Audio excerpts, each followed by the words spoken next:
It's just whenever you have a show, and a lot of these shows go from month to month. Do you not see social media as relevant as to keeping your name out there and that sort of thing?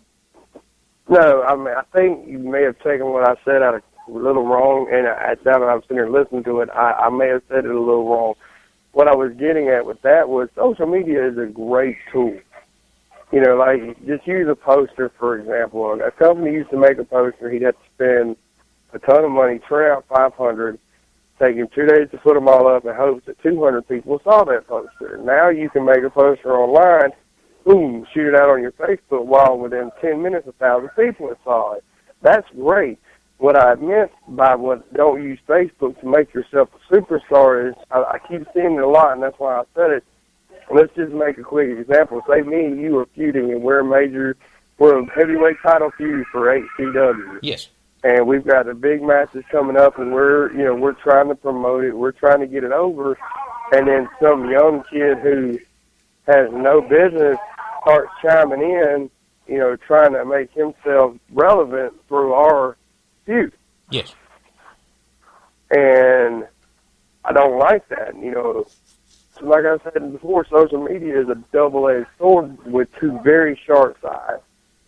It has created this easier promotions for everybody, and it makes it a lot easier for people to get connected to other companies and get reached out to by companies that they never get to meet without it. But yet you've also got this is the era of the keyboard warrior. And that's what I meant by don't use Facebook to make yourself a superstar. Don't use Facebook or Twitter or social media. Don't use all that just to make people, if you're young and you want, these guys, let me chime in on this and make them see my name too. Don't do that. Earn your keep. That's what I mean by earn your keep. So you're doing it in more of a taking the spotlight off and turning it on themselves, correct? Yes. That's what I meant. It happened not too long ago at APW. Right. And me and Rage had to teach this guy a lesson because, we were the tag team title feud, I think, and the guys were jaw-jacking at us, and all of a sudden, here comes this guy out of nowhere, starts chiming in about him, by how he, da-da-da-da-da, and I was like, really? Where did this come from? Right. So I didn't respond to it because I felt no need to. I decided to pick up my phone. I called the promoter, Mr. J. Eagle, and I said, guess what, who we're wrestling Saturday night? And we proceeded to make them understand that, you don't automatically shoot to the top because you made a comment on a Facebook post. Okay, so now I have to play devil's advocate here for those people who listen to my show that come from HCW. Okay. You could be accused of that yourself because of some things that went down there between Evil Inc. and Nightbreed you chimed in on. Yeah, I did, but at that time when I chimed in on it, I wasn't even a part of the company. Right. If you recall, when I made those comments on your post, I wasn't even in the company. After I put what I put, I actually sent you a message on Facebook telling you, hey, I'm going to these people have no idea who I am. So my chime-ins were strictly to help get your angle over, to help benefit the show. Because I'm not one of these guys who hates on a promotion because they want, quote-unquote, book me or they ran in my town or they ran in my building. I'm not one of those guys. I just love wrestling, and I'm going to continue to do it until I can. When I made those comments, true, I did chime in on something I wasn't a part of. But on the flip side of that coin, I wasn't even wrestling for the company then. I was just helping out my buddies and people that I consider brothers in this business. I was just helping out an angle. This is TJ Boss. This is Josh Steinborn. This is Brian Kanabrowski, owner and promoter of Premier Wrestling Experience, and you are listening to the CIW Report. Okay, so just type the job website address here.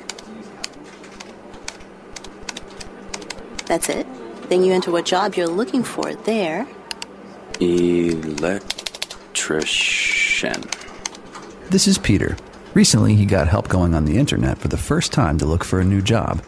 Okay, then you just hit search and... In the past, Peter's gotten work through people he knew, but he heard there were more jobs online. There we go. These are all for me? Uh-huh. Really? He had no idea just how many. I can't believe it. This one looks good. Peter is thinking the internet might be for him after all. And this is just one website. Wow. Why didn't I do this sooner? See what the internet can help you do at everyoneon.org or call 1-855-387-9166 to find a free training class near you. Brought to you by Connect to Compete and the Ad Council. We'll be right back with our featured interview on this week's Carolina Independent Wrestling Report right after this. PWX Wrestling returns to Winston-Salem, North Carolina at Ziggy, February 22nd, 2015 with Cedric Alexander, Caleb Conn, Country Jack, Worst Case Scenario, John Schuyler, Anthony Henry, and for the first time in North Carolina, the Young Bucks. Tickets available at pwxpro.com. It's PWX Wrestling. Live the experience. Be listening later in the show for the PWX Word of the Week. Then locate their ticket page on their website at pwxpro.com and enter the code word for your chance to win a free ticket. 2 tickets per week. Welcome back to the CIW Report. Again, we are talking with Matt Burnz, independent wrestler here in the CIW. Matt, it is time for the question of the week, and that question comes from Superlaw. Matt Burnz, this is Superlaw. I've been asked to ask you a question. I know that we've only got to work around each other just a few times, and I know that you were so excited to be able to work me. However, the first time that we got to work you, something accidentally happened in the middle of the ring that may have changed your tune about wanting to work for me. Will you please explain to the listeners, boot to the head, and how you were working through that? Because I know you took a vicious boot to the head, and it was purely accident, or was it? And how that has affected your wrestling style? Has that affected anything that you do now with the name change and everything else? So that's my question for you, and have a good day, sir. You know, I'd heard a lot of good things about Superlaw prior to my match with him.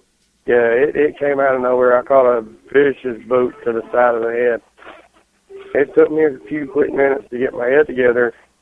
I remember thinking to myself, where did all these little birds come from? You know, and I collected myself, and we ended up having a great match. Did that make me mad in any way? I think that's part of what he asked me. No, you know, you're going to get hit in this business. If you can't take a lick in this business, you're in the wrong business. You know, the only thing that made me upset was the fact that, you know, it took me too long to get my head together. I felt like I could have shook it off and we could have kept going a little bit better. No, the match was great.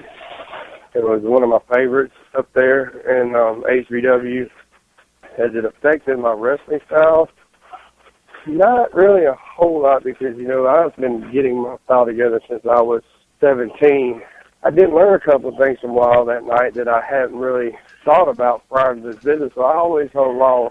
Even though it was only one match, I hold him, you know, up there with a lot of my favorite opponents because, you know, even though we never met, he was extremely nice to me.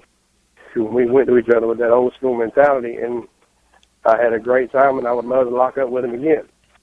Taking that knowledge that you learned from that match, what is advice that you would give somebody who is saying they are going to face Superlaw for the first time? If I walked up to somebody and they were wrestling Superlaw for their very first time, I would tell them, you know, duck. No, I'm playing Law. I love you. No, I would tell them to be prepared to learn. And, you know, if you're going to get popped maybe once or twice, get ready for it. Pop him right back. Have your running shoes on. He is very fast. He's very, you know, he hits that high gear quick, and he never leaves. Took me a few minutes to get my hands to get tailed by the tiger, so to speak. But, yeah, I would just tell him, I'll be prepared for a great match.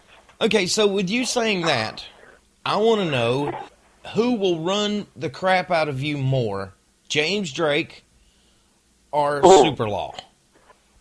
Well, see, I was wrestling James Drake long before he got into his kick and, got himself in shape. And man, that's a hard question. You put me on the spot there because whoever I said he was going to be kidding me up tonight, I'll get franked. And James Drake can probably hear me right now.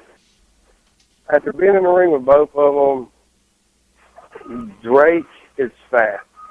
If you want to talk about anybody that's never wrestled Drake before, like you asked me about Law, anybody out there who's getting ready to wrestle James Drake, don't let that body fool you. He is a machine. But honestly, I got to go with Law. I was very happy I tightened up those boots that night. Law was very fast-paced. He likes the lucha-style wrestling, and you could tell it in his work. But that is taking nothing away from James Drake. He is a machine when it comes to this business.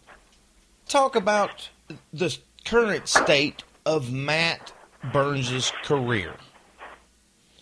You are part of a faction known as Evil Inc., and that faction has seen some changes, not complete and utter changes, like the core group is still there. You have yourself, you have Damian Legion, and you have Rage Davidson. Yes. It took off. Me and Rage, like I said, we met up at APW, and we became quick friends, and now we're more like brothers with each other. We decided to form a tag team. We wanted a cool name, something that somebody wasn't doing at the time, and the word evil came up. Evil actually stood for extremely violent in life, and we decided to run with that. Well, at the midnight hour, I guess you could say, it went to Evil Inc. But we didn't never really do the tag team thing. Not long after we started the group, we went to a company called 3CW. And the promoter of that show was wanting to bring in a group to, I guess you could say, almost be the horseman of the group. Just want to take over and do that. And Rage wanted to bring in Damian Legion. So that's where Evil Inc. got its core start, was at 3CW. And the rest is, history, because when we all three hooked up, we made an impact, and we made an impact fast. And I'm not tooting my horn, but we're still making an impact. We've got bookings all over this coast right now, and very proud to be a part of it. Carolina Independent Wrestling Report will be right back, right after this. Previously on the Ninja Troll Digicast. Two very different versions of the future collide this December in the 5-issue miniseries Star Trek Planet of the Apes. Oh, no way. Yes.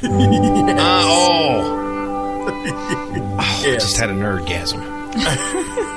It's all about love.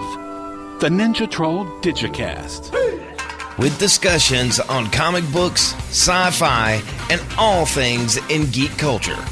This is the Ninja Troll Digicast. Join us each week right here on Spreaker.com. This is Bryce Anthony, one half of the Sons of Steel.